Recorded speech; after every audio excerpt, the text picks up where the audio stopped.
Aquí. Bueno, el día de hoy tenemos la oportunidad de conocer y poder unificar nuestro conocimiento realmente en torno al origen del uso y la domesticación del cacao. Esto no se trata de una carrera por conocer dónde apareció la primera mazorca, sino más bien es una invitación para apreciar más nuestras raíces y apreciar al mismo tiempo el trabajo de investigación de hombres ecuatorianos como Francisco, que han llevado el nombre del país muy en alto. Quiero felicitar a Francisco Valdés, doctor Francisco Valdés, arqueólogo, por la muy merecida condecoración que está recibiendo ahora en su visita al país, y también agradecerle por visitarnos y por aprovechar el espacio para poder compartir su trabajo con nosotros, los guayaquileños.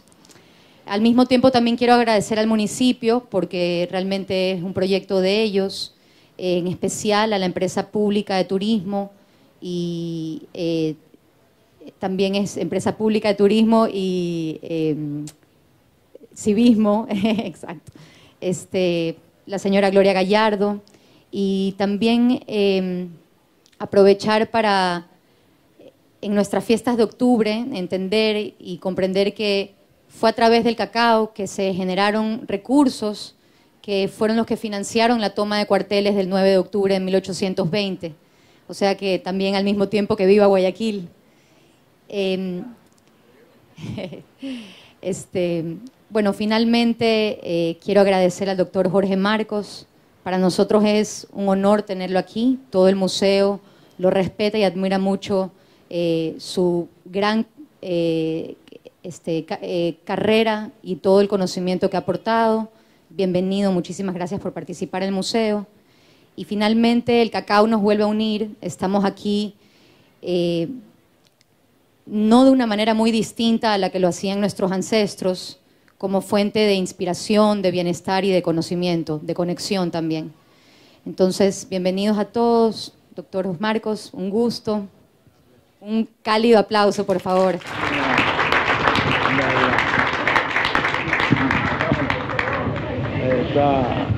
De repente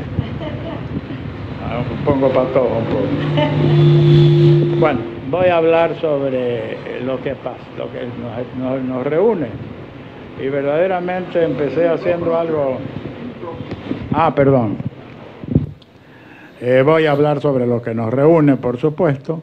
Y lo que nos reúne es algo muy importante, porque como lo vamos a ver, como voy a ir leyendo estas notas que he tomado, lo que ha hecho Francisco es una hazaña bastante importante, muy, muy importante para todos nosotros. Cuando Estefanía García del Museo Nacional del Cacao me invitó a presentar al doctor Francisco Valdés, investigador principal en el proyecto Origen de la domesticación del cacao y su uso temprano en el Ecuador, pensé entonces, qué mejor entorno para hablar de este tema que el Museo Nacional del Cacao y presentar la conferencia de un directo amigo como es Francisco Valdés. El barrio del Puente, que era toda esta zona antiguamente, en la época colonial, situado entre las calles Loja al norte y Roca al sur, y entre Rocafuerte y el Malecón, donde se ubica este museo, era el foco de perfumes tropicales, donde se respiraba el aroma del cacao secándose al sol. Las calles servían de tendales a las grandes casas exportadoras de cacao nacional, como la de don Lisímaco Guzmán e Hijos, otorgándole su particular identidad.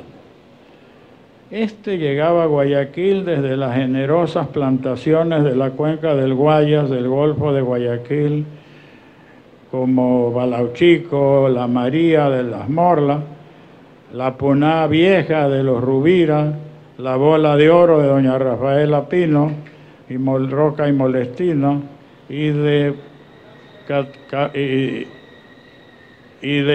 o el Tenguel de los Stag, la gran hacienda del Tenguel, entre otras grandes familias cacauteras. Este cacao, que iba a ser procesado para la exportación, permeaba el barrio y el malecón con su fragancia dulzona que se mezclaba con el agrio sudor de los cacahueros que movían en sus hombros toneladas de cacao que se exportaba principalmente a Europa.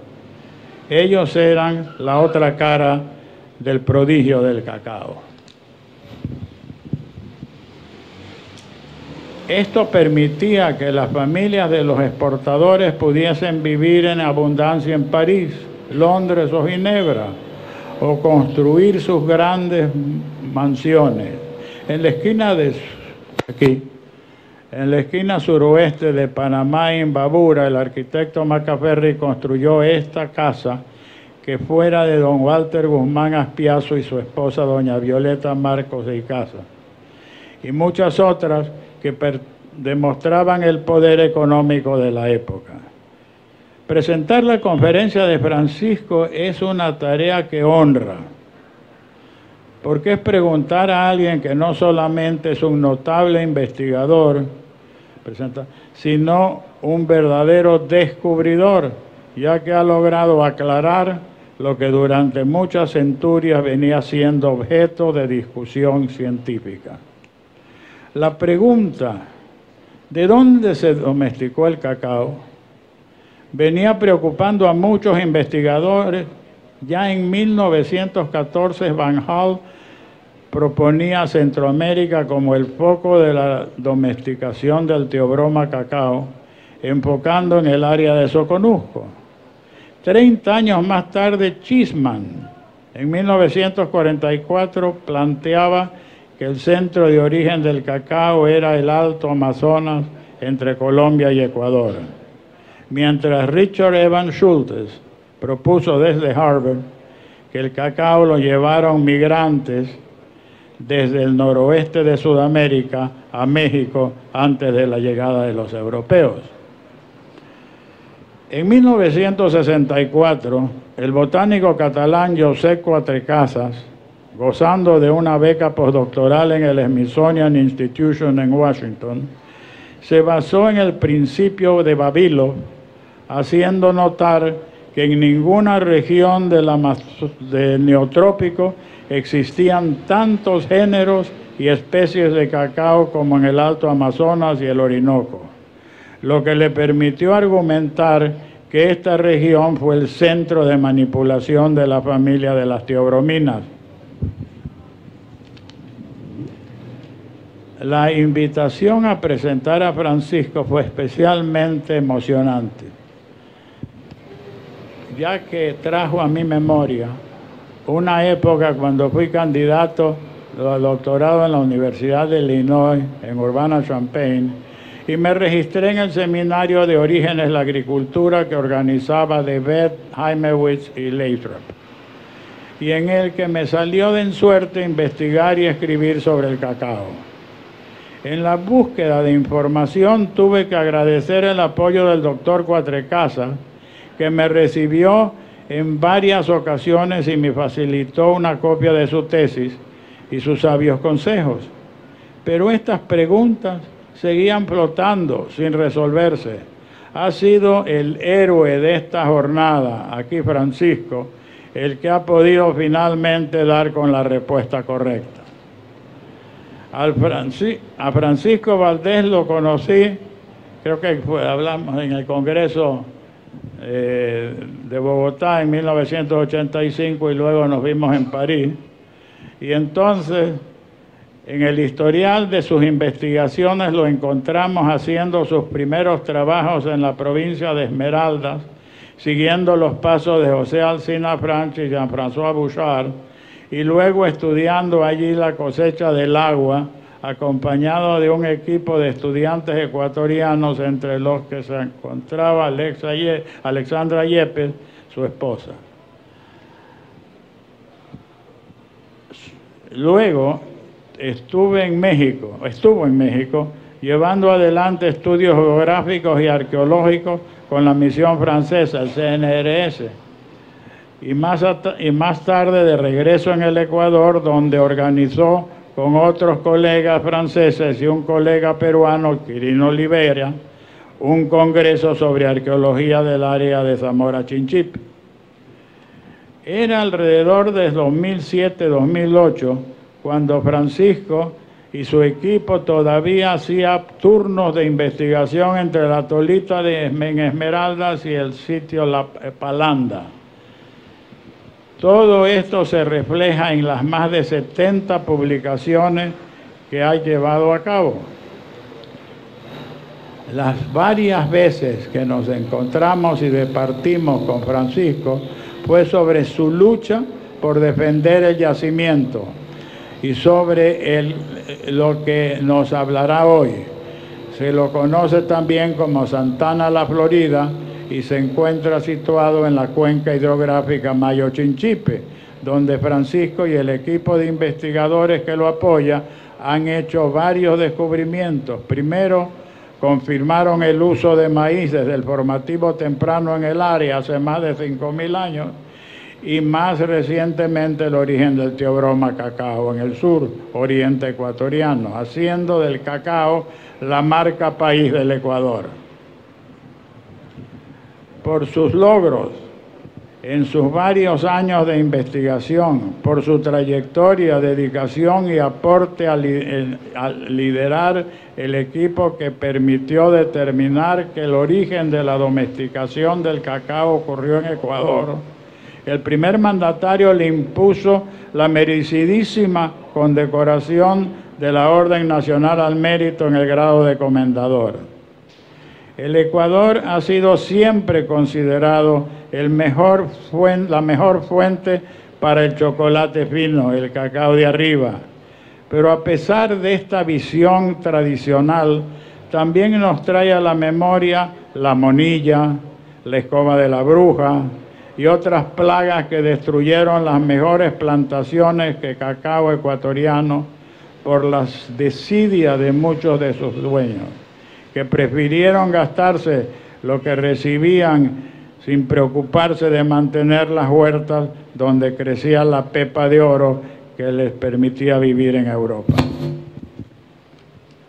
La condecoración recibida por Francisco constituye no solo un estímulo personal, sino que marca la importancia de dedicar tiempo de investigación para arribar a un descubrimiento importante para la ciencia, para el Ecuador y un motivo de orgullo para toda la sociedad.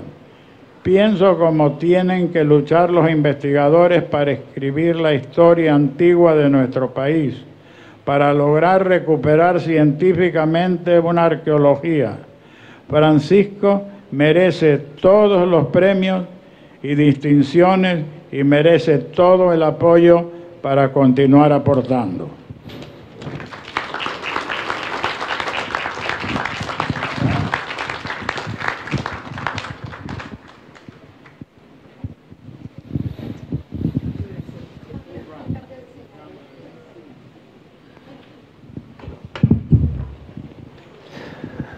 Buenas noches con todos. Después de esas palabras, en realidad, o me queda hablar bien, o mejor me quedo callado.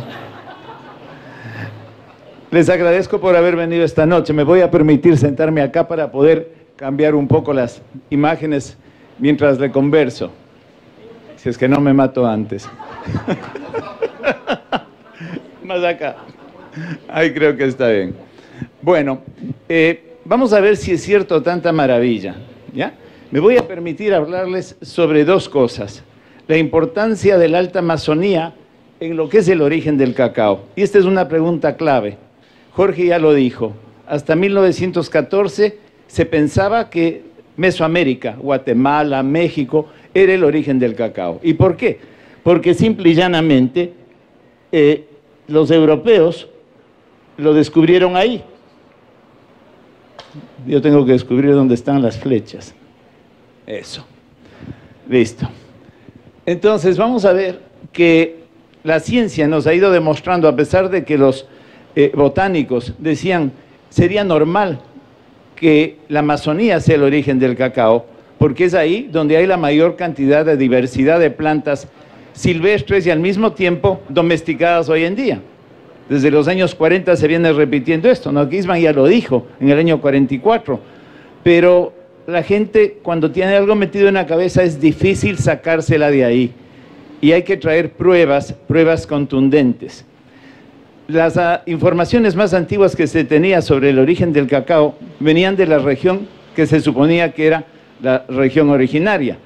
El cacao más antiguo en sitios arqueológicos viene de contextos olmecas y de contextos de una sociedad casi contemporánea con los olmecas, se llama el puerto de la Almada, en Guatemala, y las fechas ahí son de casi 2000 años antes de Cristo, es decir, 4000 años antes del presente. Los olmecas, los mayas, los aztecas, todos veneraron el cacao. Le dieron tanta importancia que el nombre teobroma, una denominación dada por Linneo en el siglo XVIII, decía que es el alimento de los dioses, porque esa era la categoría que tenía el cacao en las sociedades mesoamericanas.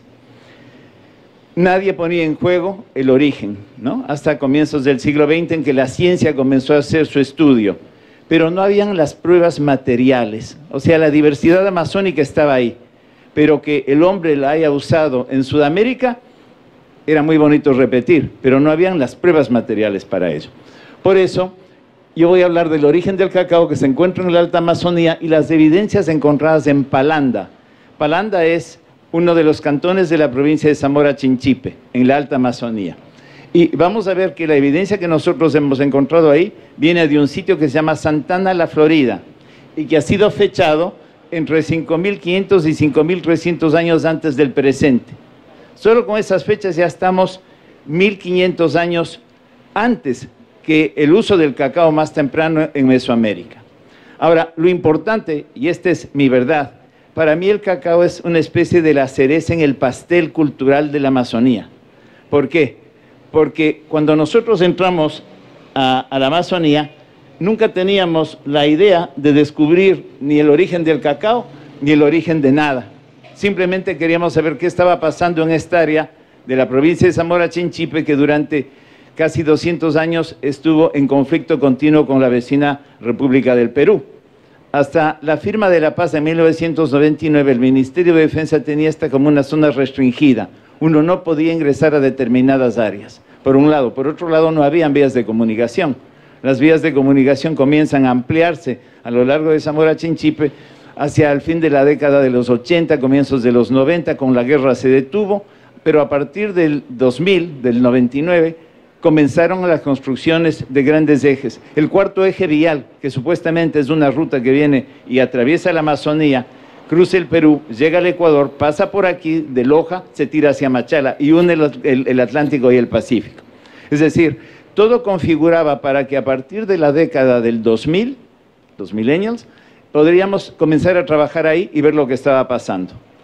La Alta Amazonía es importante porque es la zona fronteriza entre la sierra andina, la costa y evidentemente la parte baja de la Amazonía. La Alta Amazonía es una especie de franja territorial entre los Andes y la Baja Amazonía. Y por lo general se pensaba que era una tierra de nadie, que era una zona inhóspita, por lo empinado que son estos suelos. Vamos a ver unas fotos. Pero lo que no caíamos en cuenta muchos es que la zona esta de la provincia de Zamora Chinchipe se encuentra en una zona geográfica que se denomina la depresión de Huancabamba. Y la depresión de Huancabamba es el lugar en toda la cordillera de los Andes, donde los Andes son los más bajos con relación al medio ambiente. Uno puede transmontar la cordillera en alturas de 2.300 metros, en el Abra de Parcul, en el Perú, y en el área más próxima a nosotros con 2.700 metros, es decir, menos que Quito la altura. Es decir, que pasar de la Alta Amazonía hacia la sierra no requería un esfuerzo mayor. Se podía hacer eso en poco tiempo y se podía hacer eso sin poner en riesgo la vida, porque cruzar la cordillera a 4.000 metros viniendo de la depresión, aunque sea baja en la Alta Amazonía, implica un cambio térmico en el cuerpo que puede llevar a los extremos. Entonces, esto es algo que es fundamental. Si encontramos aquí el origen del cacao en la Alta Amazonía y como vamos a ver, la importancia de haberlo transmontado la cordillera y haberlo traído a lo que son las costas, no es gratuito. Se debe a la cordillera tan baja que está acá. El profesor von Buchwald, y quizás hay algún pariente de él aquí, ya lo dijo. Él dijo, la zona del Chinchipe es la zona más baja y deben haber ahí, y lo dijo hacia los años 20, ¿no? del siglo pasado. Es una zona donde hay que ponerle mucho interés porque es muy fácil transplantar a uno a otro. Nadie le hizo caso al profesor von Buchwald en su momento, pero a la final la historia le dio la razón. La Alta Amazonía ya se ubica. Nosotros estamos trabajando en la zona de la cuenca del Chinchipe. El Chinchipe es uno de los afluentes del Marañón y es el afluente más al sur en lo que es la provincia de Zamora Chinchipe. Zamora Chinchipe tiene dos grandes redes hidrográficas, el Zamora en la parte norte y el Chinchipe en la parte sur. La parte sur es la que se beneficia de la depresión de Huancabamba, ¿ya? Y eso es importante. Estoy al revés.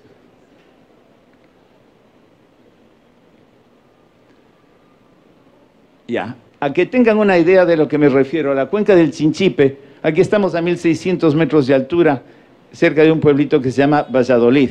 Valladolid fue uno de los primeros pueblos que fundó Salinas de Loyola, que era el que fundó Loja, y poco a poco fue ingresando hacia la Amazonía en busca de ¿qué? Del dorado, de las minas de oro.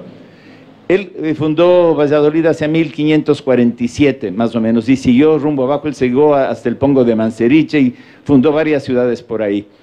Y no lo hizo en un camino desconocido. Él estaba yendo por caminos tradicionales que los indígenas, los bracamoros, los malacatos, las poblaciones que los españoles encontraron en su momento, estaban practicando. Para ellos no era novedad cruzar la cordillera, era un uso corriente. Y no es porque tenían un comercio activo, sino porque los modos de vida de ellos involucraban una alta movilidad entre las tierras más bajas, las tierras altas y la costa.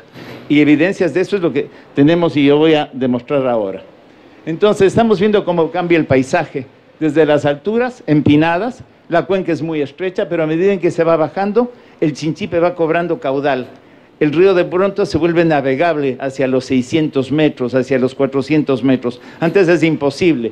Y cuando desemboca en el Marañón, en los 400 metros de altura, el río es totalmente ya un río amazónico. A pesar de que el medio ambiente es más bien árido, y eso es increíble, ¿no? Tenemos aquí en esta zona, si es que no me equivoco, y me estoy equivocando todo el tiempo, tenemos una de las zonas donde los nichos de la biodiversidad son entre los más altos del mundo. Y esto es increíble. Y cuando nosotros realizamos prospecciones aquí, caminábamos y veíamos que habían zonas que parecían haber sido despejadas hace poco tiempo, cuando en realidad no lo eran. Habían huellas de antiguos jardines o de cultivos, huertas de cultivos que estaban ahí. Y esos eran indicios para nosotros de donde la gente se había establecido con anterioridad. Evidentemente, el hombre es parte de la biodiversidad y el hombre aprovechó de la biodiversidad cambiando de nichos ecológicos de la altura. Y eso es fundamental para todo lo que son los procesos de domesticación. Nosotros comenzamos estos estudios en el año 2000. Como dijo Jorge, un grupo francés, franco-ecuatoriano, vino a trabajar acá. En esa época, el Instituto de Investigación para el Desarrollo, el IRD, de Francia, firmó un convenio de asistencia técnica y cooperación científica con el Instituto Nacional de Patrimonio Cultural, y gracias a eso pudimos entrar a la provincia. Hicimos un recorrido, una prospección en las dos cuencas, descubrimos más de 400 sitios arqueológicos en esta zona, están registrados, no todos de una importancia magna, muchísimos son simplemente huellas de los antiguos bracamoros. Los bracamoros eran los pueblos que vivían aquí cuando los españoles se encontraron. El término bracamoro es una deformación de pucamuro, que es el término que les dieron los incas a los nativos de esta zona cuando ellos trataron de conquistarlos en plena época de la guerra entre Huáscar y Atahualpa, ¿no? En el siglo XVI. Y nunca pudieron conquistarles. Los incas nunca pudieron dominar a este pueblo, porque estos pueblos, que son los antecesores de los shuaras y de los aguarunas y de los ahun en esta zona, practicaban, primero que conocían muy bien su terreno, y segundo que practicaban una guerra que hoy día les llamaríamos de guerrillas, ¿ya? Eran gentes que se presentaban, atacaban y se retraían, se presentaban, atrasaban, y eso hizo que los españoles les den el término de jíbaro. Jíbaro es una palabra española que significa un individuo medio escondidizo, medio tímido, ¿no? Los que conocen las canciones de Puerto Rico, hay una canción que se llama El Jibarito, que habla de un campesino, que es un tímido que no le gusta salir a la ciudad y demás. Bueno, este es el término que les pusieron a las bracamores, los jíbaros, que atacaban, se escondían, no se dejaban ver. La cultura material de los jíbaros o de los bracamoros, de los protojíbaros, es una cultura muy parecida a lo que conocemos en la Amazonía, ¿no? Es más bien una cultura burda, ¿no? La cerámica, las formas no son muy comunes, la decoración no es interesante, estéticamente no merece una segunda mirada para los no especialistas. Para los especialistas hay pequeñas diferencias que van dando la personalidad de esta gente, pero yo no voy a entrar en ese detalle. Los instrumentos de piedra, instrumentos totalmente rudimentarios si se quiere, ¿no? No conocían los metales, a pesar de que estaban asentados en una de las zonas auríferas y mineralógicas más ricas del país, pero ellos no los conocían. Los Cañari y sus vecinos del norte sí estaban explotando esto y compartían, pero los bracamoros no manejaban la metalurgia. Entonces, lo que se conoce... Ay, ¿cuándo me voy a aprender esto? Esto es lo que se conocía de la Amazonía. Los primeros 2 años, cuando estuvimos trabajando ahí entre el 2000 y el 2002, seguíamos encontrando estas cosas y decíamos, bueno, es interesante, tenemos montones de sitios arqueológicos, pero no nos dicen mucho más de lo que conocíamos. Hasta que encontramos un sitio que se llama Santana, La Florida, ubicado a 1000 metros, a 1050 metros sobre el nivel del mar, es decir, a medio camino entre la planicie amazónica y la cordillera, ¿no? La cordillera, como dije, está aquí a 2700, el cruce, y Loja, por ejemplo, está a 2300, 2400 de altura. Esta es una zona intermedia, y lo interesante es que nosotros encontramos aquí vestigios de una construcción en piedra, de construcciones en piedra, y encontramos entre la cerámica que aparecía a veces en superficie, una cerámica que no tenía nada que ver con la cerámica de los bracamoros o de los pucamoros, es decir, una cerámica que uno no podía comprender que era amazónica, y eso es un poco lo que nos cambia la idea. Por otro lado, estábamos ante una aldea bien organizada, como vamos a ver, que tenía una plaza central de 40 metros de diámetro, es decir, una plaza importante, y además que tenía un patio hundido con relación a las zonas del contorno, que son las zonas de vivienda, ¿no? Poco a poco fuimos descubriendo aquello, comenzaron a aparecer estructuras, y lo interesante es que el sitio comenzó a cobrar una unidad, ¿no? una unidad que nos hizo pensar que estábamos ante la transformación del paisaje natural en un paisaje cultural. Esta es una foto desde el aire, estamos viendo los meandros del río Valladolid aquí, que es la primera parte del Chinchipe, y tiene crecientes a veces importantes. El río puede subir 6, 7, 10 metros de altura, en épocas normales está casi a nivel del cauce, es decir, a unos 50 centímetros de profundidad, nada. Pero así son los ríos en esta parte de la Amazonía, están sujetos a los cambios súbitos por la pluviosidad. Lo que les decía, es un paisaje transformado, ¿no? El perfil es una terraza fluvial a orillas del río y se ve como el hombre, aprovechando la planicie que había, comenzó a transformarla. Construyó plataformas o pirámides truncas, si se quiere, a los extremos de esta plaza. Las zonas de vivienda se encontraban a los lados, en los planos de arriba pueden ver ahí. Estas estructuras redondas son las zonas de vivienda, la zona central es la zona cívico-ceremonial, llamémosle, donde la gente se reunía. Y hay un eje este-oeste marcado por 2 pirámides truncas. Me dirán, ¿qué importancia tiene esto con lo que es el cacao?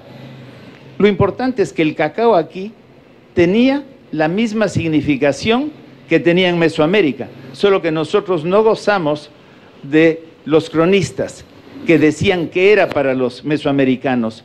La historia escrita, los testigos occidentales decían sí, para esta gente es considerada una planta que no está al alcance de todo el mundo. Solo la élite, los dioses, la alta aristocracia tiene acceso al cacao.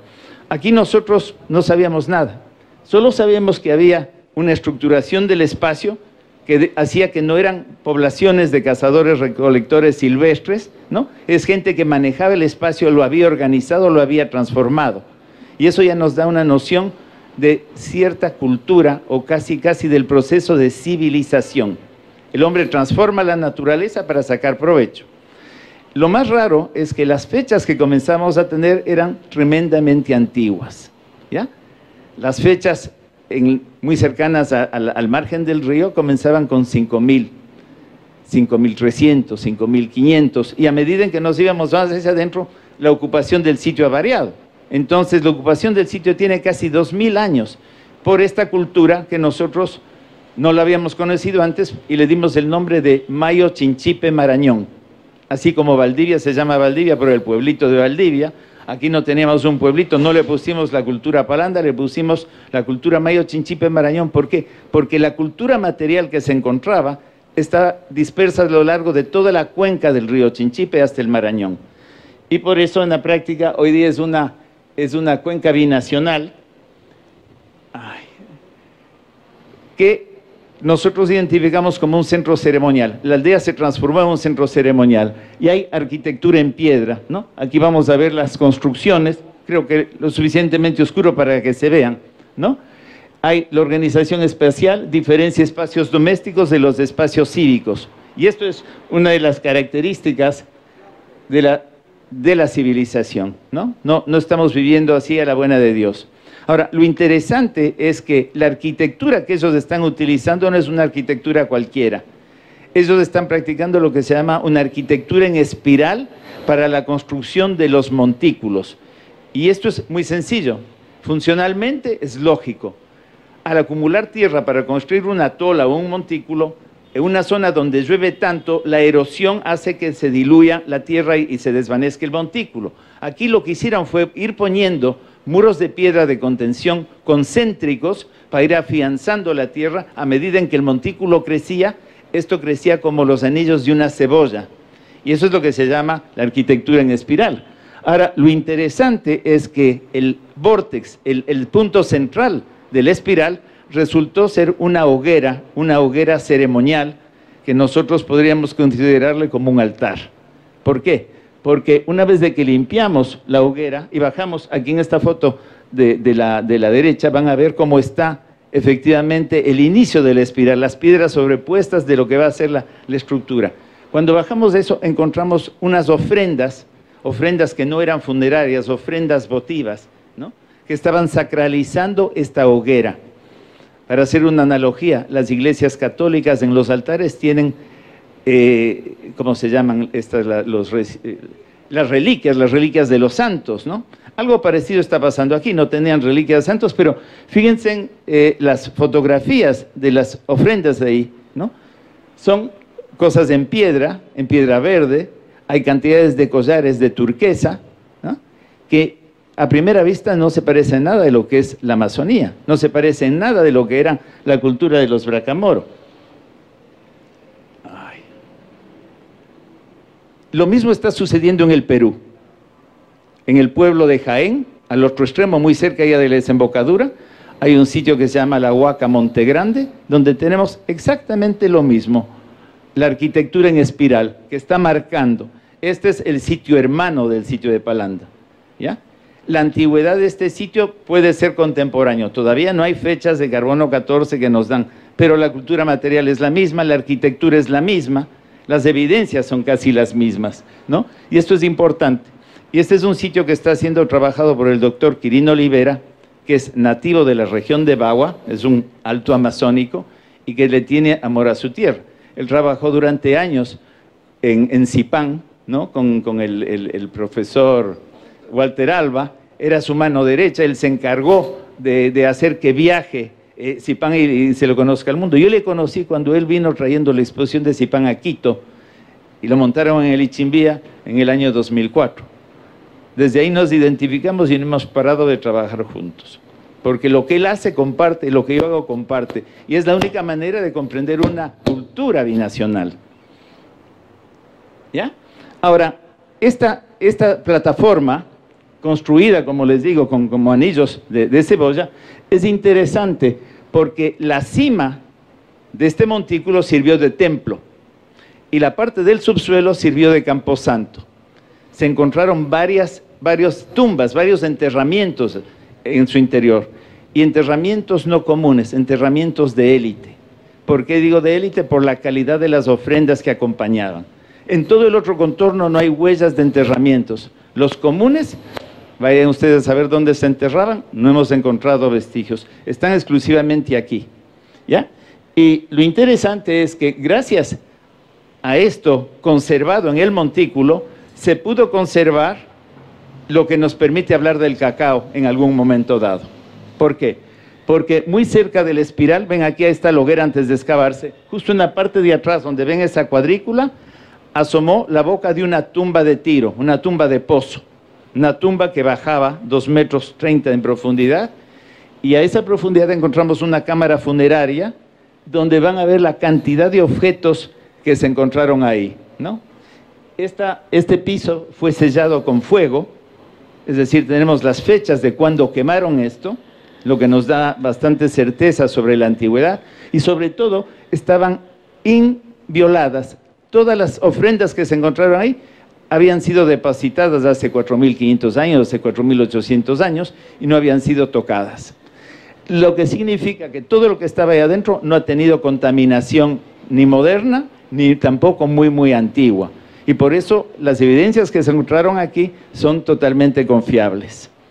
Lo que llama la atención es que dentro de la tumba aparecen estos elementos. Y aquí vuelvo a la depresión de Huancabamba. ¿Qué estamos encontrando aquí?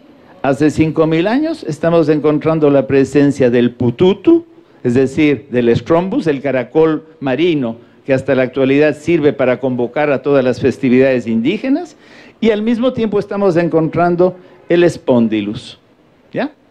La pareja, la diada, macho-hembra, que es el strombus y el spondylus, están presentes en la alta Amazonía aquí. Y estas conchas no llegaron volando, ni tampoco llegaron porque la gente quería comer marisco fresco, porque nunca hubiera llegado.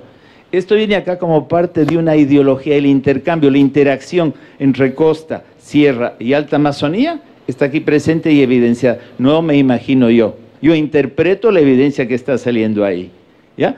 Y esto es interesante en sí, pero no es quizás lo más interesante. Están trabajando piedras semipreciosas como la turquesa, como la malaquita, como la crisolita, que no son nativas de esa zona específica. Yo pienso que las minas deben estar por ahí. Hasta ahora no las hemos encontrado. Pero la tecnología que le están utilizando es increíble.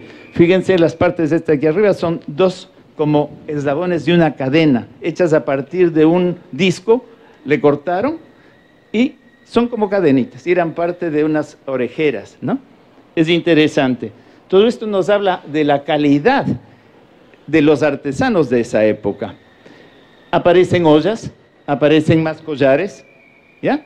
Y las ollas que estamos viendo aquí son interesantes, porque esta que está acá al extremo está representando una mazorca de cacao. Cuando la vimos inicialmente pensamos que era un zapallo, parecía un zapallo cualquiera, porque las hay, y vamos a ver otras, ¿no? Fíjense la variedad de botellas de asa de estribo, es el nombre técnico que se les da a estas botellas, y que son, de paso, las botellas asa de estribo más antiguas del continente americano. Las fechas son casi de 5.000 años, 4.800 años es la fecha de la tumba. Y en su interior se encontraron las huellas de cacao. Y eso es lo que nos trae por fin a hablar del origen y del uso de la domesticación del cacao, ¿ya? De especial atención, la olla que está acá arriba, la botella de acá, que como vamos a ver, tiene una simbología muy especial. Abajo hay cuencos de piedra, y los cuencos de piedra son unos porfirios, son unas ónix, le llaman algunos, para mí no es un ónix, pero así es como les dicen algunos, tienen una simbología muy especial por la iconografía que representan. Ya me pasé. ¿Y ahora cómo regreso? No, estoy yendo al revés. Eso. Esta es la pieza, ¿ya? La pieza es una obra de arte. Es una botella que tiene dos caras. Es una Janus, si se quiere, ¿no? Dos caras.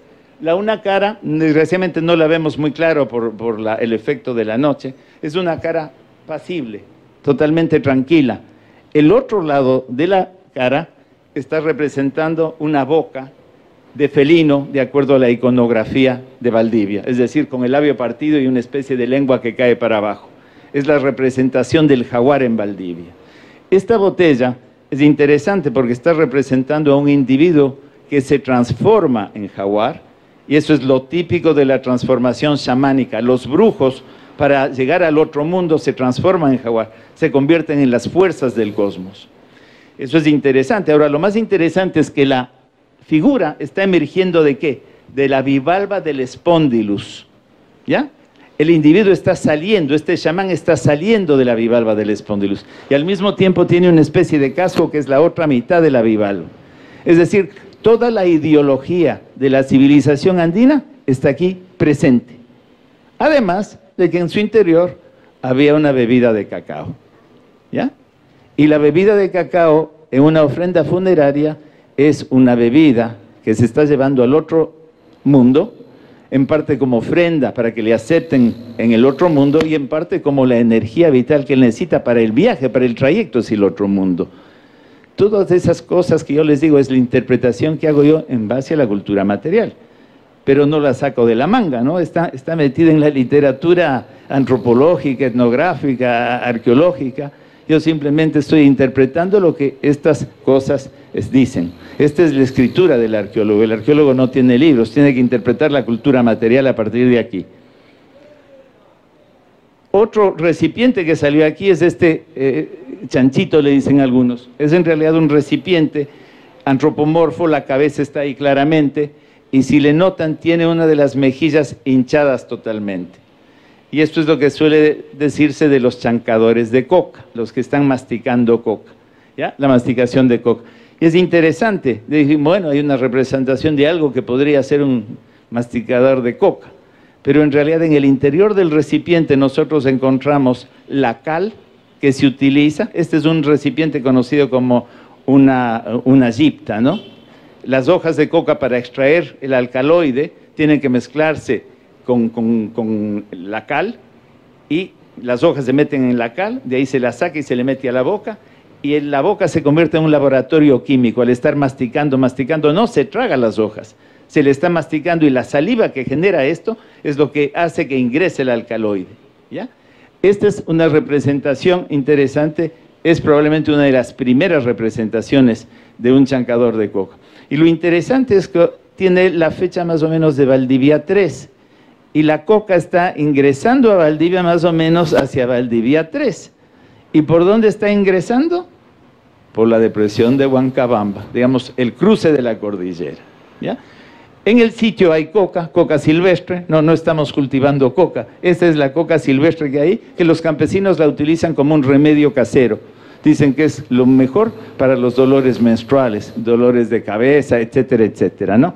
La farmacopea que se utiliza todavía en esta zona incluye el cacao, incluye la coca, incluye la vilca, como vamos a ver, distintas plantas, que son lo fundamental, que es lo que está saliendo de la alta Amazonía y está llegando hacia la costa. Están introduciendo este poder que tienen los chamanes de la Amazonía, lo están llevando hacia la costa y lo están compartiendo.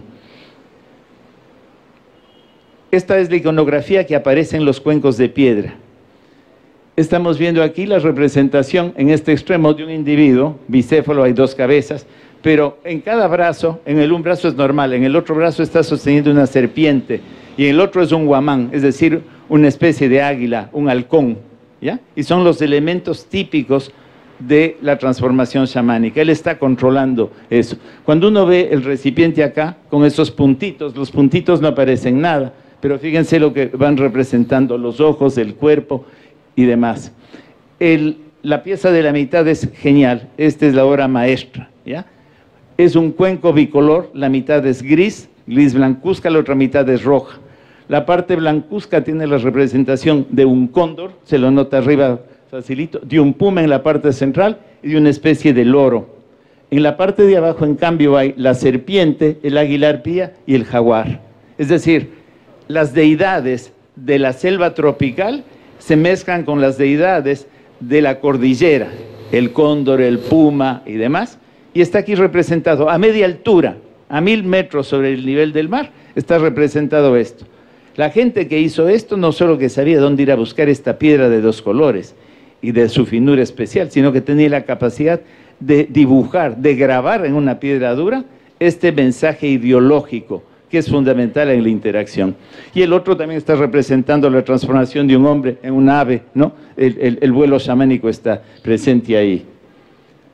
Ahora, todo esto es interesante. ¿Y por qué he hablado de esto? Porque el cacao no sale de la selva para ser consumido por cazadores recolectores. La Amazonía y la Alta Amazonía es uno de los lugares de la tierra que nos ha dado a nosotros la mayor cantidad de alimentos, de plantas.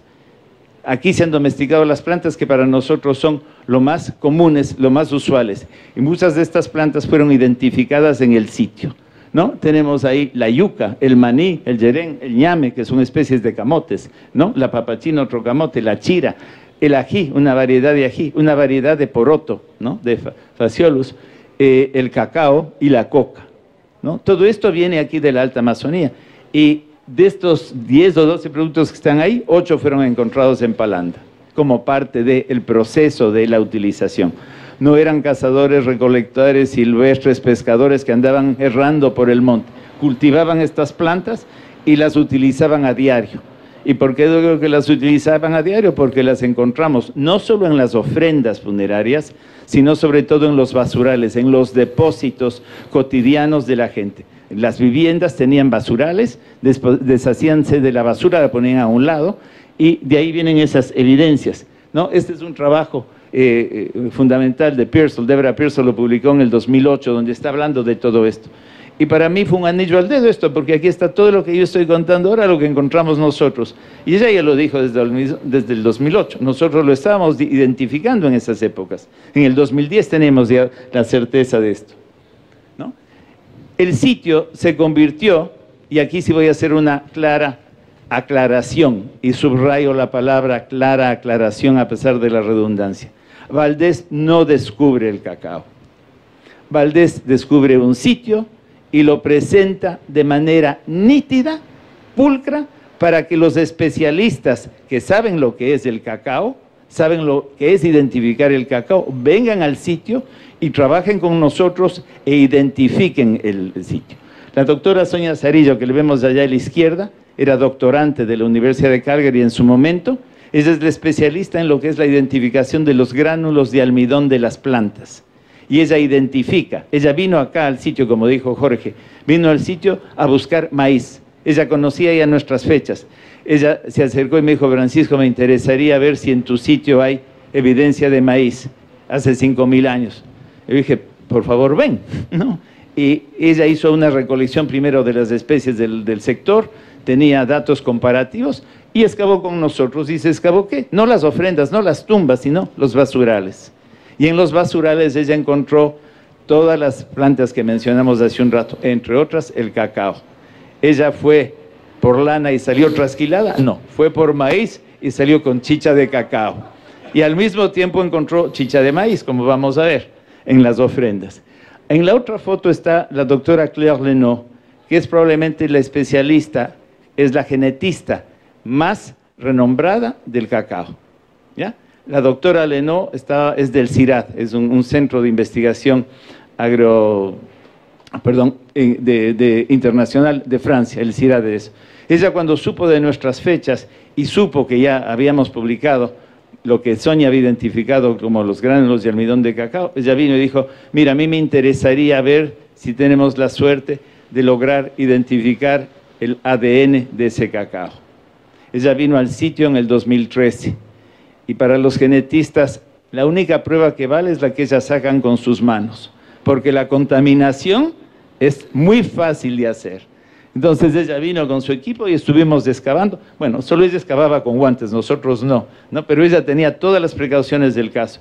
Ella sacó muestras y las muestras ellas les llevó después a Montpellier y entre el 2013 y el 2018 se pasó en el arduo trabajo de tratar de secuenciar el ADN y lo logró. Ella abrió la puerta a lo que están haciendo muchos genetistas ahora, ¿ya? ¿Y qué es lo que sacó? Sacó que el cacao, la variedad genética, es el antecesor directo, es el más próximo al cacao fino de aroma, al cacao emblemático del Ecuador. Lo encontró aquí. Ahora, la doctora Lenot y la doctora Sarillo no solo encontraron esta variedad, encontraron también variedades silvestres como la errania. La errania es conocida como el cacao de mono.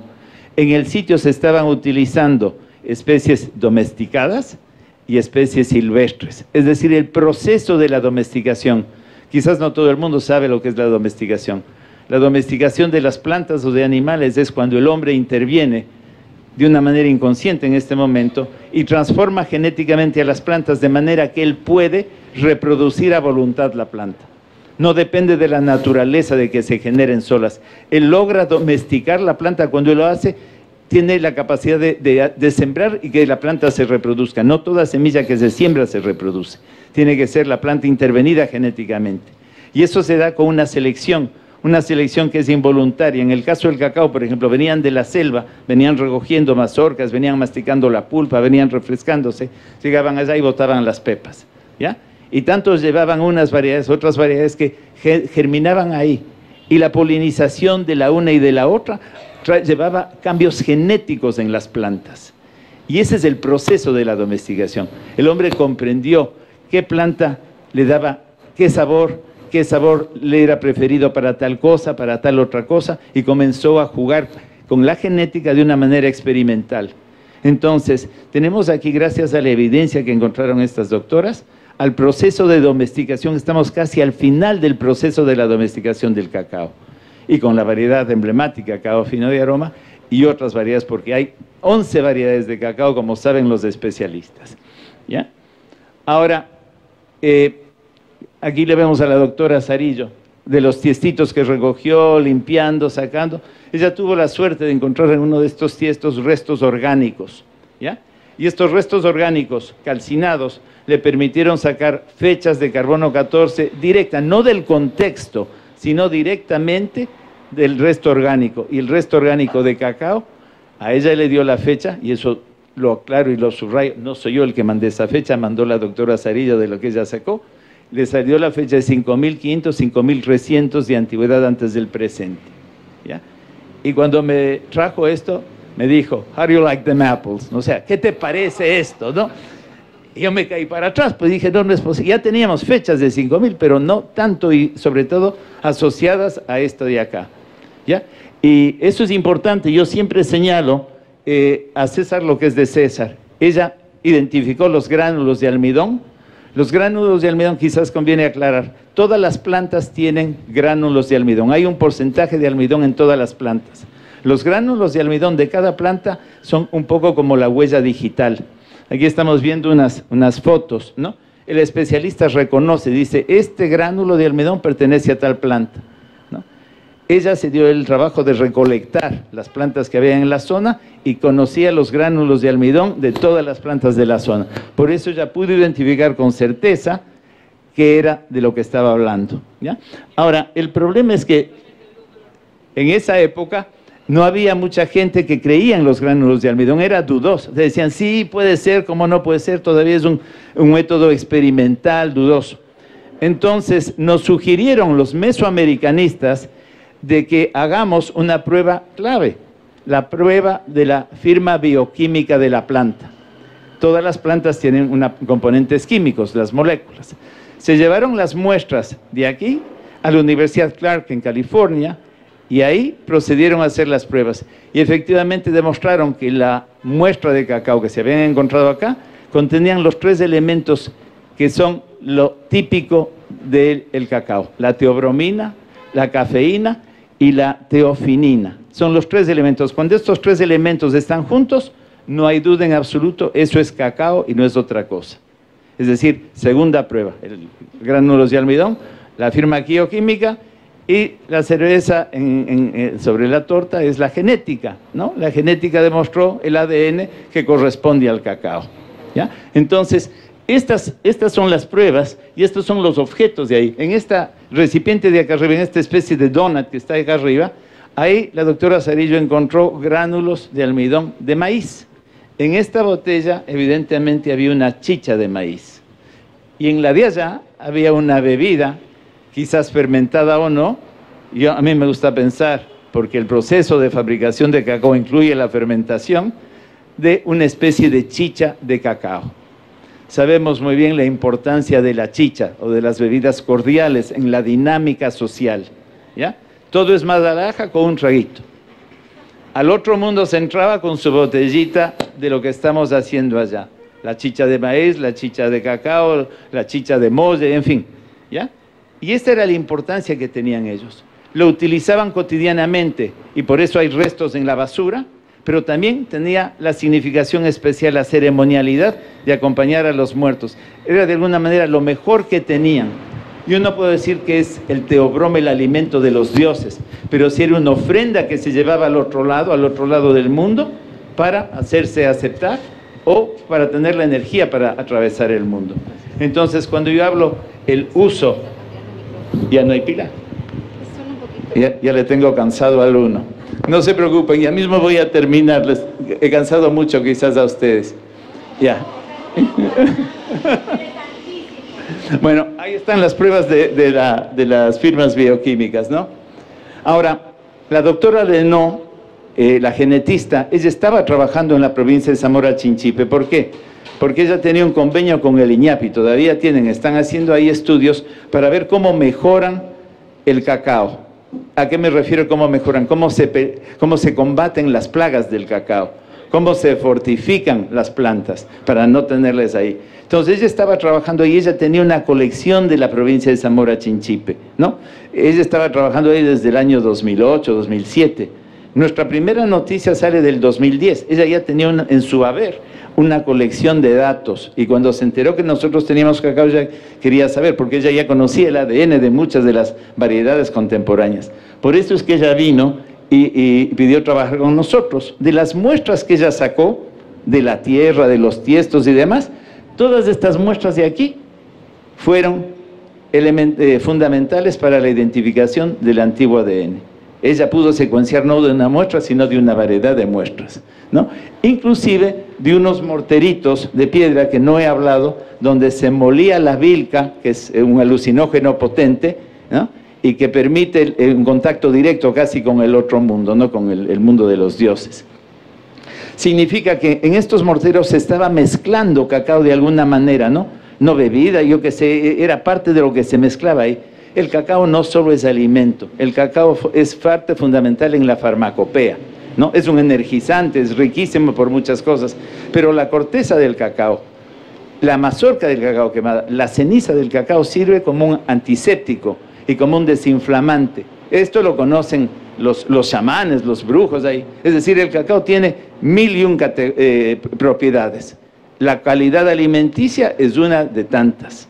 Y aquí lo estamos viendo en la cantidad de usos que está teniendo, en usos cotidianos y en usos no cotidianos. La pieza maestra del cacao.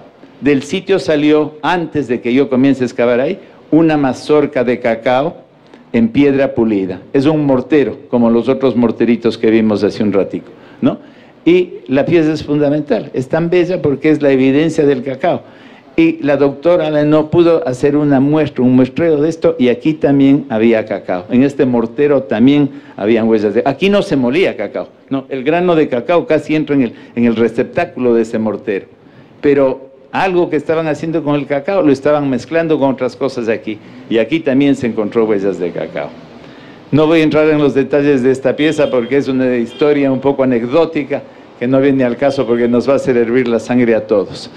Pero bueno, ¿no? En 1918, en octubre del 2018 publicamos en la revista Nature los resultados de esta investigación conjunta. Como ven, hay montones de autores ahí, ¿no? Está la doctora Zarillo, la doctora Lenó, todos los equipos. El último que firmó soy yo, porque yo era parte del equipo. Aunque yo no hice los estudios especializados, yo brindé el sitio y brindé las condiciones para que se puedan identificar aquí las cosas. Y este es el artículo este es un poco el que transformó todo. En el año 2018 esto se publicó y causó revuelo, porque por fin había la evidencia que sustentaba lo que Gisman dijo en el 44. La Amazonía es el origen del cacao por la variedad que hay, ¿no? Y dice que se ha encontrado, el título es El uso y domesticación de Theobroma cacao durante el Holoceno medio en la Alta Amazonía. Esa es la traducción. Y el resumen es esto, ¿no? Entonces ahí dice que tradicionalmente el cacao se pensaba que venía de Mesoamérica, bla, bla, bla, bla. Ahora hay unos estudios hechos en el sitio Santana, la Florida, en lo que es el actual Ecuador. Se ha comprobado que el cacao forma parte de la cadena de la domesticación y de su uso social hace 5.500 años. Ahora, esto es un gráfico interesante. Aquí se ve lo que Gisman dijo, la densidad de variedades que hay en Sudamérica, ¿no? No tiene nada que ver con lo que hay en Centroamérica o en Mesoamérica. Los puntitos azules o turquesas ahí son los sitios donde hay las fechas más antiguas del uso de cacao. Son los sitios olmecas, el puerto de la Almada en Guatemala, ¿ya? Y el cuadradito de acá en Mesoamérica, en Sudamérica, es lo que es el sitio de Palanda.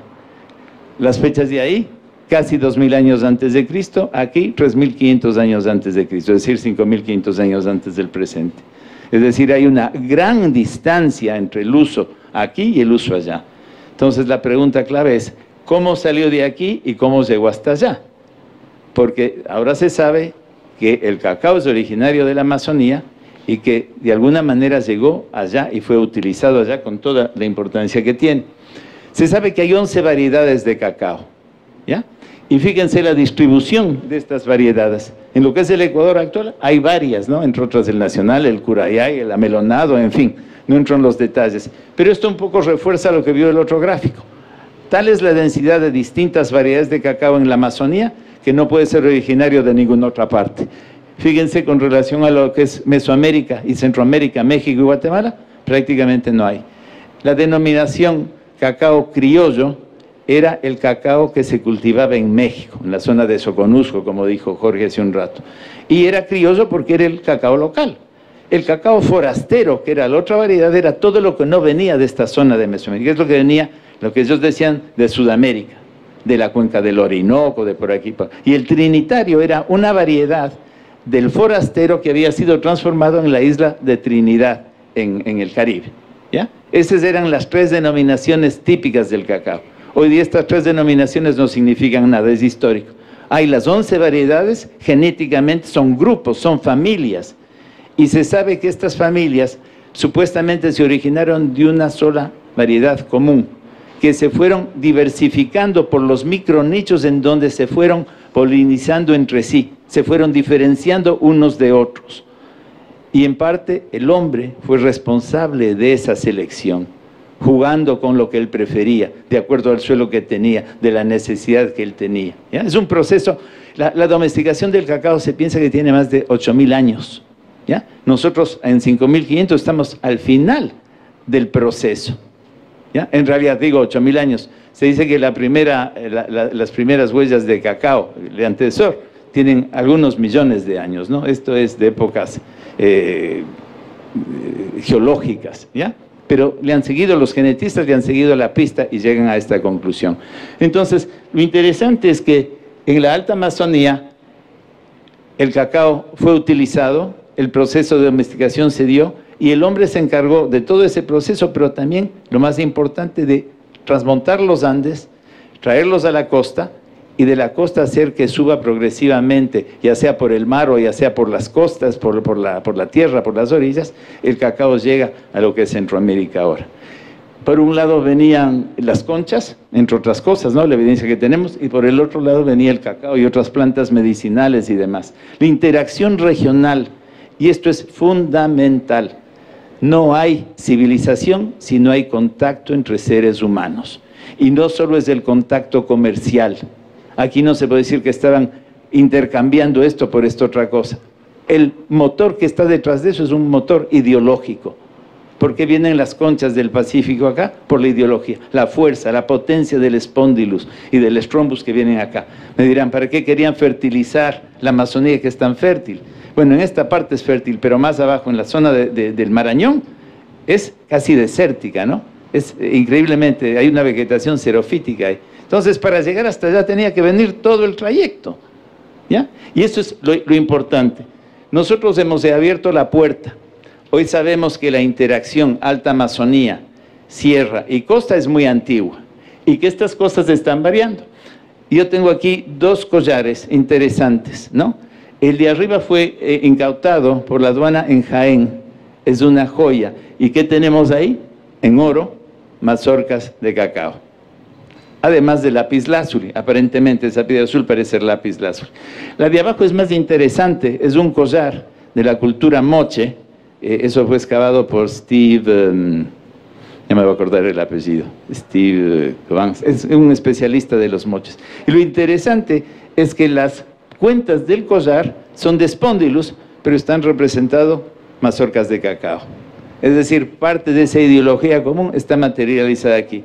Lo más antiguo es lo nuestro, 5.500 años, pero aquí ya estamos hacia inicios de la era cristiana con los moches, ¿no? De 1200 y demás, ¿no? Es interesante cómo la conexión Alta Amazonía, costa del Pacífico, se da desde hace época muy antigua. Yo voy a terminar con una frase que es fundamental. La Amazonía siempre fue parte de la civilización andina, la Alta Amazonía, la región esta fronteriza entre la Baja Amazonía, esta que se consideraba la tierra de nadie, resulta que es la tierra clave, es la bisagra que permite que se unifiquen ideas y conceptos, materias que vienen de la Amazonía Baja, de la Alta Amazonía, y se transmonten hacia la sierra y evidentemente hacia la costa. Esa interacción es lo que hace que para nosotros el cacao sea fundamental. El cacao fue la pepa de oro, y ese es un dato que voy a decir además, que sacó la economía de lo que fue la Real Audiencia de Quito. En el siglo XVIII, el principal puerto de exportación de cacao al mundo no era México, era el puerto de Guayaquil, ¿no? Una historiadora que se llama Marcy Norton lo publicó hace ya casi 10 años y la gente no le para mucha bola. En Ecuador ni siquiera saben que eso existe. Los especialistas del cacao, las familias cacaoteras saben que el cacao siempre ha sido un eje fundamental en la economía del país. Pero para que mueva la economía, el pueblo tiene que sentir como algo propio. El cacao es emblemático, no por la plata que nos da, sino por toda la transformación que ha traído en la sociedad. Y si es que hubo un pequeño París en Daule, no es gratuito, es porque trajo ese mundo de Europa, lo trajo acá en términos de comienzos del siglo XX.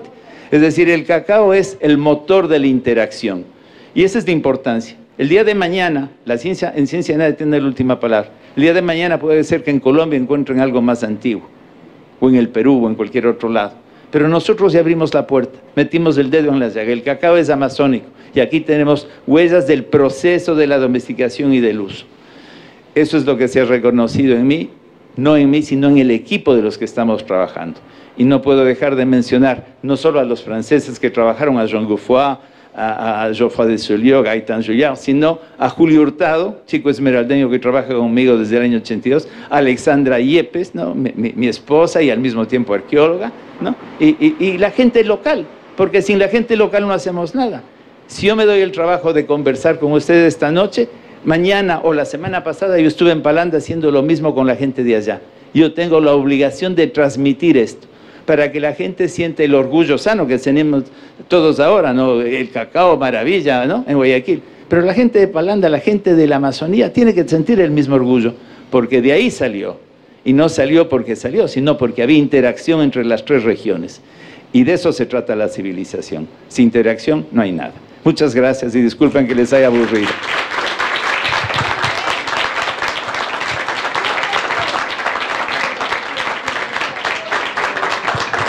Francisco, muchísimas gracias por ilustrarnos con tu conocimiento y tu trabajo. Abrimos espacio para preguntas. ¿Alguien tiene alguna pregunta? La próxima vez nos tiene que decir la historia de la mazorca de cacao. Solamente una pregunta. ¿El uso era principalmente para chicha a base de la semilla o a base de la pulpa? Es una pregunta interesante. Se puede sacar bebida fermentada de cacao de las dos. Probablemente de la pulpa es más fácil, porque tiene un alto contenido de azúcar y no hay nada más que pelarla, mezclarlo con agua. Yo digo esto porque yo experimenté, y se lo mezcla, se lo aplasta. En la tarde es una bebida refrescante deliciosa. 2 días después comienza a burbujear. 3 días después ya es una bebida ligeramente alcohólica. 8 días después no aconsejo que se tome porque es horrible, ¿ya? Pero es parte de... Pero lo mismo se puede lograr con el cacao cocido, ¿no? Sabemos hoy día que se hace vino, se hacen alcoholes de cacao, de chocolate, digamos, ¿no? El cacao ya procesado. La evidencia que tenemos es de una bebida que estaba en una botella. Yo no puedo asegurar que es fermentada. Digamos, en los 5000 años forzosamente se fermentó y desapareció. Pero si había una bebida de maíz, sabemos que la chicha de maíz solita no es gran cosa, tiene que estar fermentada. Posiblemente lo mismo pasaba con esta de cacao. No sé si eso responde. ¿Sí? Buenas noches, Francisco. Un honor tenerlo por acá. Gracias. Y linda su conferencia, muy informativa. Yo tengo, bueno, 2 preguntas en realidad. Con respecto a la botella Asa Estribo, tiene relación con la pregunta del señor. Como la otra cara es un jaguar y el jaguar es un animal de poder y pues tiene una conexión con el inframundo, tiene este contexto sagrado y para el Mesoamérica el cacao es sagrado. ¿Existe alguna posibilidad de que la bebida que estaba ahí quizás no sea solo una chicha, sino que era tal cual se consumía en Mesoamérica ya como una bebida de chocolate? El problema es que arqueológicamente yo no tengo evidencia para hablar del procesamiento, ¿no? Con los colegas mexicanos, ellos al comienzo se molestaban mucho, decían, no nos vas a quitar el cacao. Yo les dije, no le estoy quitando, les estamos dando, pero ustedes nos dieron el chocolate, porque con ellos, gracias a Dios, conocemos el procesamiento para transformar la almendra en la pasta y eventualmente en lo que se conoce hoy. Yo no tengo evidencia, yo tengo evidencia genética, tengo evidencia de los gránulos de almidón, pero yo no tengo evidencia de la transformación. Si hubiera encontrado un molino, un metate, una piedra de moler grande donde se ve que se estuvo moliendo, diría sí, probablemente sí. Tengo evidencia de ollas donde se coció, donde se cocinó a la almendra, se le transformó de alguna manera, pero eso no es suficiente para decir que ya tenían chocolate, porque el chocolate es un procesamiento distinto. Ahora, hay que saber que lo que le dieron a Cortés los aztecas, que era una bebida, no era exactamente el mismo chocolate de ahora, era una bebida de cacao mezclada con ají, mezclada con distintas especerías. Era tan agradable que Cortés cogió y escupió y dijo, me están envenenando estos hijos de tal y cual, ¿no? Después le explicaron, no, que es así, esa es una bebida especial que se da a los dioses. Es decir, no puedo decir que es la misma bebida que estaban consumiendo en Mesoamérica. La base sí, es cacao, pero no es chocolate. Y la segunda pregunta que tiene relación con lo mismo, quería saber si encontraron vestigios del uso de la semilla de ceibo, porque en Mesoamérica dice que lo mezclaban con ceibo. Puede ser. En esta zona hay balsa, ¿no? Hay balsa, que no es exactamente el ceibo. En la Amazonía más baja ya crían las ceibas, el árbol sagrado de la Amazonía. Yo no tengo evidencia de esto acá, no se detectó. Buenas noches, felicitaciones en primer lugar, muchas gracias por esa fantástica información. Mi pregunta va dirigida, recuerdo un trabajo de Richard Evans Schultz respecto al teosinte y la domesticación del maíz. ¿Cómo se explicaría entonces la presencia de maíz en la Amazonía 5.000 y tantos años atrás? Entonces hay una suerte de reciprocidad entre la migración de maíz y cacao. En realidad el maíz tiene una historia mucho más antigua en Sudamérica, ¿no? Ya con Karen Stotter en los trabajos de Las Vegas se sabe que había maíz hace 8.000, dicen hasta 10.000 años. Hace poco dijeron que en Cubilán, en la zona esta de las altas montañas entre Loja y el Azuay, había también presencia de maíz. Puede ser que sí, puede ser que no, yo no me atrevo a decir. Yo no creo que había un intercambio de maíz de allá que venía con cacao de acá. Los procesos son distintos. Hay muchas variedades de maíz.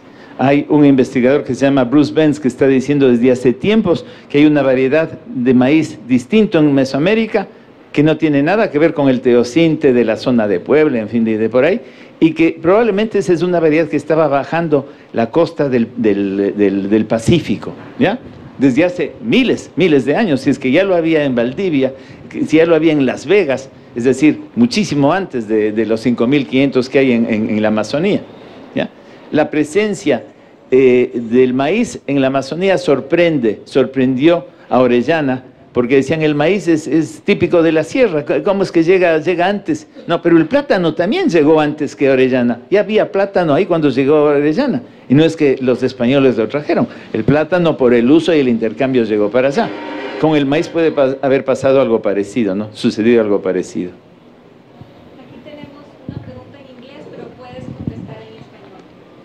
I was going to say that. As a matter of fact. In one of your slides, you showed some iconography that connected to the cosmos, which makes a lot of sense. Was there any iconography of cacao connected to creation myth at that time that you found in any of your research? Okay. En inglés o en español, para beneficio de todos, ha preguntado si es que en la iconografía hay algo que relaciona directamente el cacao con el cosmos. Yo diría que la iconografía relaciona con el cosmos, pero no está directamente vinculada al cacao. Solo que son los recipientes que contienen el uso de cacao. ¿Ya? The vessels themselves were carrying cacao. Cacao was found inside the vessels. But the iconography does not reflect cacao in itself. So if we look at Mayan culture and Aztec culture, we see glyphs and Clearly, drawings. yes. So we don't know if there was that same connection in terms of creation myths with cacao in the Mayo Chinchipe culture. Not really. It's more esoteric than that. Cacao is mixed, but it's not shown in itself. We do have the pod of cacao, which is not really an iconographic sign of the cosmos, but it's important enough to be sculpted into a mortar.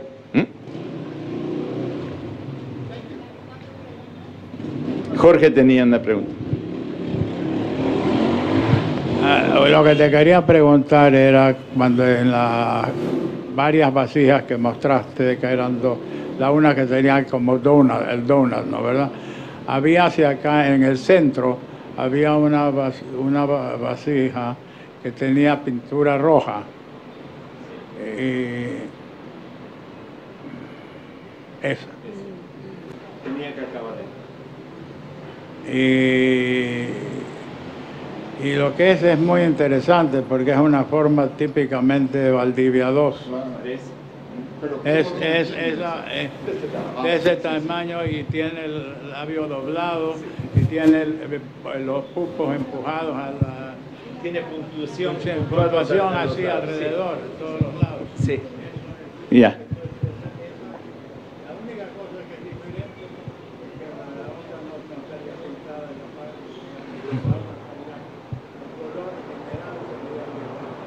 Ya. Es parte de la interacción, ¿no? no hay mucha similitud entre la cerámica Valdivia y la cerámica Mayo Chinchipe, pero este es un dato interesante, ¿no? Sí. Creo que Mike tenía una pregunta. Sí, muchas gracias, Francisco, por este fantástico trabajo, información y por visitarnos. Esta historia de la domesticación del cacao, la relación con los mexicanos, me hace pensar también en tomates. Porque los tomates fueron, según las malas lenguas, perfeccionados por los mayas. Pero donde hay la gran variedad de tomates chiquitos silvestres es acá, en estas tierras. Es verdad, el jitomate, o el tomate riñón, es uno de los aportes de la cultura mexicana o mesoamericana al mundo. Pero lo que tú dices es verdad, las variedades pequeñitas están acá, y no necesariamente en Amazonía. Las hay en la sierra, las hay en la costa, las hay en todo lado, ¿no? Ahora, y fueron utilizadas, eran parte de la dieta de la gente. Y todavía, claro, ¿no? No hay ají sin un buen tomate a veces, ¿no? Había una pregunta por allá. El caballero acá. ¿Encontraron tal vez evidencias de que se utilizó la pepa de cacao como moneda por parte de las tribus amazónicas? Desgraciadamente no tenemos esa evidencia. Ni siquiera podemos decir que el espondylus que aparece aquí era moneda, ¿no? Hay una referencia del siglo XVIII, la Condamine, que baja desde Loja, se embarca por estas tierras, se embarca en el Marañón y llega a la desembocadura del Amazonas. Él va viendo como a todo lo largo del Amazonas los indígenas amazónicos, ya del Bajo Amazonas, están comercializando el cacao, ¿no? Era un monopolio que tenían los españoles en un momento dado, pero los portugueses lo estaban utilizando y ellos tenían el dominio de estas tierras. Y dicen, la Condamine, que el cacao es recogido, y él habla de cacao silvestre, dice que cogen cacao sin cultivar y lo utilizan como una moneda general, es decir, la noción de la pepa del cacao, que era valorada por los portugueses, se transformó en un medio de cambio para los indígenas que estaban ahí. Yo no puedo decir que antes había una transacción económica parecida a lo que los portugueses introdujeron y por eso tuvo el valor de moneda, pero ciertamente tenía un valor de cambio universalmente aceptado, es decir, te doy este saco de cacao por otras tantas cosas que tú me puedes dar. Es la importancia del cacao, pero arqueológicamente yo no tengo ninguna evidencia de eso. En Bulubulu, acá arriba, encontré a unas personas que iban en una canoa motorizada y que vendían telas, espejos, tijeras, todo lo que necesitaban las amas de casa. Entonces iban pasando y paraban. Y en cada caserío que había, que no era más que una o dos casas, paraban allí, la mujer venía, cogía lo que quería y luego se iba ella, venía el marido con un saco, el saco lleno de cacao y el otro en el techo de la canoa esta llevaba una pesa de esta de tienda y entonces ahí pesaban y era exactamente haciendo lo que hacían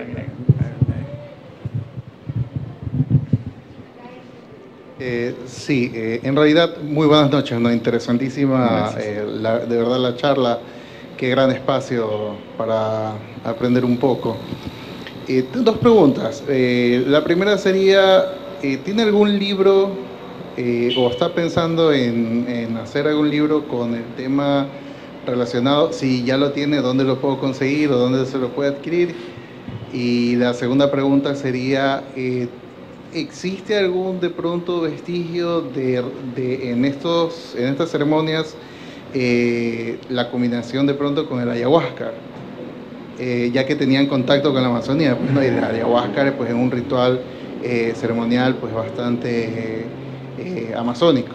Entonces, si había este contacto, pues habrá de pronto, me imagino, alguna mezcla también con el ayahuasca que produce, que es utilizado por el chamán para crear alucinaciones, ¿no? Que es en este caso el contacto también con la entrada hacia el otro mundo, ¿no? Bueno, la farmacopea amazónica es multivalente. Yo no puedo asegurar de que lo utilizaban con la ayahuasca o sin la ayahuasca, ¿no? Pero sabemos que los usos múltiples del cacao están ahí, es medicinal y forma parte de las mezclas quizás para entrar en el mundo del alucinógeno, aunque el cacao no es un alucinógeno, no tiene nada que ver con el pero puede ser parte de los vigorizantes que hacen que sea más o menos potente. Pero estoy especulando, ¿no? Yo no conozco aquello.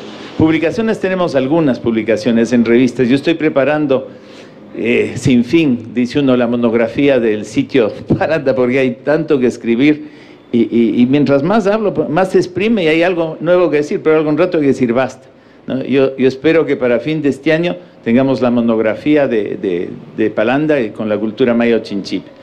Pero hay referencias sobre estas publicaciones, ¿no? Esta publicación que salió en la revista Nature es más o menos la que hace un poco el índice de todas las anteriores. Pero nosotros comenzamos a publicar desde el año 2010 que teníamos la primera evidencia, una revista que se llamaba Nuestro Patrimonio. Y hay publicaciones en Francia, hay publicaciones en México, en distintas partes. Se puede, si me da su correo electrónico, yo le facilito las referencias de esto. Pero, ¿qué vas a ver más de ahí? Sí, sí. Y la bibliografía ahí, la bibliografía en ese artículo de Nature, con eso te lanzas. Sí. ¿Y dónde están esas vasijas? Esas vasijas se encuentran en el Museo Nacional en Quito, en el Museo hoy día de la Casa de la Cultura, ¿no? Y están expuestas un par, las otras están todavía almacenadas, porque el Museo de Quito está siendo transformado, lo están cambiando. Pero todo lo que salió, todo lo que han visto aquí, está bajo custodia del Ministerio de Cultura en el Museo Nacional. Algún día, muchas de estas piezas irán a Palanda, porque es fundamental, pero para ello tiene que haber seguridades en Palanda, porque a menudo cada cambio de alcalde se van a veces con la cajera, con la caja y con las vitrinas. Y cuando digo esto no exagero, y hay casos comprobados de esto, ¿ya? Y no solo en Palanda, digamos, no solo en el Oriente, eso pasa en todas partes. Una última, quizás. Buenas noches. Yo vine de casualidad al centro y me encontré con esta belleza de conferencia. Me llamó la atención el nombre de Mayo incorporado al nombre de la cultura. ¿Me podría dar...? Es muy sencillo. Mayo significa río en quechua. Mayo Chinchipe significa el río Chinchipe. Catamayo significa el río sucio, ¿no? Es decir, Mayo es un nombre corriente. Hay muchos ríos que se llaman simplemente Mayo, porque así los indígenas le llamaban así, el Mayo, el río. Creo que hay una última ya. ¿Palanda? Palanda es una palabra chistosa, es quichua y significa plátano. Plátano. Y hay muchas palandas en la Amazonía, no solo esta. Yo le quería preguntar sobre qué tan atrás estima que empezó esta domesticación, porque ya estamos hablando de 5.000, 5.500 años, pero ya tenemos un cacao que ya está pues ya domesticado. ¿Qué tan atrás estima que pudo haber empezado? Yeah. Creo que dije que es un proceso que tiene más de 8.000 años, de lo que le han seguido la pista a los genetistas, ¿no? Pero puede ser mucho más, ¿no? Puede ser. Un proceso de domesticación no es algo que se da de la noche a la mañana, ¿no? La transformación genética es muy lenta. No es como hoy día que ya se sabe exactamente en el laboratorio qué gen voy a mezclar con este otro para producir esta cosa. Entonces, mínimo 8.000 años, y como decía yo, aquí estamos quizás evidenciando la parte final de la domesticación de determinadas especies. Tengo una última pregunta. Bueno, en realidad tengo muchísimas, pero ya de verdad esta sí es la última. Existe una publicación que está escrita por unos investigadores de Harvard, no recuerdo ahorita los nombres, pero usted debe conocerla, La verdadera historia del chocolate. Coe, los esposos Coe. No recuerdo el año de publicación, pero me parece que es contemporáneo. No, es anterior. Ah, todavía no se conocía esto. Sí, justamente Sí, por eso iba mi es la que pregunta, porque sí. me parece que ahí hay como un poco de desprestigio de nuestro cacao y también desmintiendo el tema del origen. En realidad para ellos todavía el origen era mesoamericano, ¿ya? Y eso es lo que se repetía, se venía repitiendo, era una especie de dogma, ¿no? Lo que dijo Jorge, desde el 44 ya se sabía que esto venía de la Amazonía, o tenía que venir de la Amazonía, pero el uso cultural estaba documentado y bien documentado en Mesoamérica, ¿no? Entre los olmecas y los mayas, los aztecas. Claro, los Coes eran parte de la mafia mexicana. En parte, claro. Entonces, yo no creo que hay desprestigio por nadie. La investigación sigue. Hoy día ya el libro de Coe es un clásico, pero ya está de pasé, ya está superado. Si no hay más preguntas, les agradezco por la paciencia y por el interés que han tenido. Francisco, muchísimas gracias y buenas noches a todos por haber venido a la conferencia del origen, el uso y domesticación del cacao. Gracias.